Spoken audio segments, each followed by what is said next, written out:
Njia nyepesi ya kumpenda Mungu ni kuwapenda watu. Kipimo cha mtu kumpenda Mungu hakipo kwa Mungu, ila kipo kwa mtu kumpenda ndugu yake.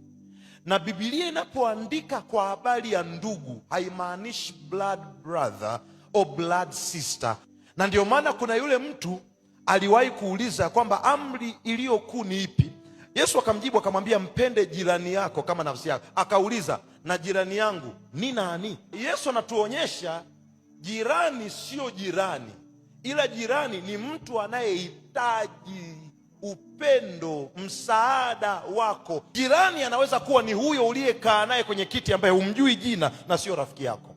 How you treat that person inaanza kuonyesha ni jinsi gani umefunuliwa juu ya upendo wa Mungu. Kwa sababu hapa tu ni rahisi kujifichia kwamba mimi nampenda Mungu, mimi Mungu anajua moyo wangu, mimi hata nyewe msiponielewa. No. Hivi unafikiri kwa nini Mungu kila nikisimama kwenye madhabahu ananipa neno lako? Because I love you.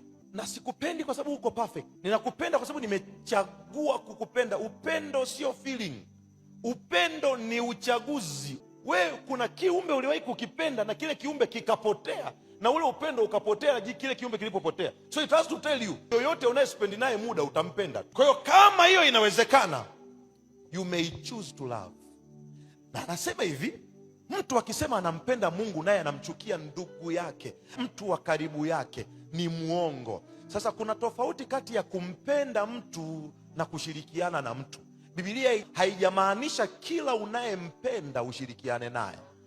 Kwa hiyo kuna watu utawapenda, ila utawapenda kwa mbali. Kwa sababu sitaki kukurudisha kwenye yaliyokukuta. Umempenda mtu vizuri, amekudhulumu.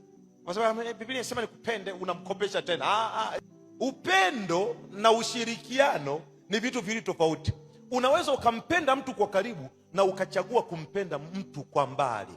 Tunaposema kumpenda mtu ni ile hali ya kutokuwa na chuki na mtu moyoni, regardless ya yeye amekufanyia nini ama amefanya nini. Yani kwamba ninaweza nikawa nisiwe na story na wewe, but I wish you well. Ninaweza nisiwe ninakubaliana na vitu unavyokubaliana, but mimi sina ugomvi na wewe. Na ndio kitu Roho Mtakatifu alichonifundisha. Kuna wakati tunaweza tukatofautiana kimitazamo na watu, namna ya kufanya vitu, namna ya kutafsiri mambo, lakini kutofautiana kwetu hakusababishi mimi niwe adui yake. Hapana, mimi sio adui yako tu, sikubali unachokubaliana nacho, lakini mimi sio adui yako. Na tukielewa tafsiri hii ya upendo, ndio hata utulivu utatokea kwenye maeneo mengi ya maisha yetu, kwa sababu si lazima kila ambaye haukubaliani naye awe adui yako, si lazima.